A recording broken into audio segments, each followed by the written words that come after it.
Hello, my name is Steve Mosher, and I'm the president of the Population Research Institute. If you read the Huffington Post, you probably know that on December 2nd, the Huffington Post published an article attacking me and the Population Research Institute. The article focused on our ongoing investigations in the People's Republic of China of the United Nations Population Fund and how that organization participates in China's program of forced abortion and forced sterilization. The article had an odd title. It was called "The Pro-Lie Movement Targets Hillary."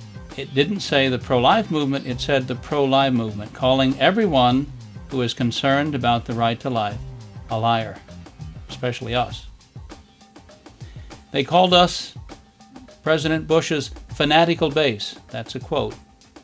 They called us, quote, swirly-eyed lunacy, end of quote.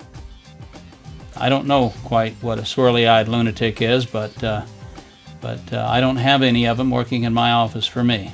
We apparently, according to the Huffington Post, single-handedly persuaded President Bush to stop funding their friends at the UN Population Fund these last 7 years. First of all, we at the Population Research Institute would like to thank the Huffington Post for calling attention to our good work in China, on the United Nations Population Fund, and on China's one-child policy itself. In fact, they published their article on the very same day that we put up on YouTube a very extensive video documenting our investigations in China that led to President Bush cutting funding to the UNFPA. But I do have a question for the Huffington Post, for the author of the article, Christina Page, and indeed for Arianna Huffington herself. Why, Arianna, if you are writing an article in which we are featured, for good or for ill, did you not call us, at least for a comment? Surely, if you believe that we are all swirly-eyed lunatics, you could have gotten a very good swirly-eyed lunatic comment from us and used it in your piece. But we didn't hear from anybody at the Huffington Post. Not you, not Christina Page, not even some low-paid researcher.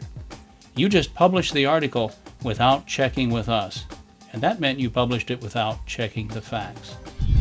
We think that you didn't call us because you probably know that your accusations are groundless. You know that we had boots on the ground in China, that we sent in an investigative team, that they had with them not only camcorders, but tape recorders and notebooks and cameras, and that we got video and documentary evidence of the UN Population Fund's involvement in China's policy of forced abortion and forced sterilization. We haven't been shy about publishing this information. How could you have missed it? You know, and it wasn't just us that led President Bush to cut the funding. Former Secretary of State Colin Powell himself sent another investigatory team to China, and they found the same thing. And it was on the basis of these repeated investigations, on the basis, in other words, of hard facts and good evidence, that the Bush administration cut funding to the UN Population Fund. You should know this. Now, I don't know why the Huffington Post chose to disregard our hard evidence about what's going on in China, why you chose not to call us for comment, why you chose to call us names instead of pursuing the real story.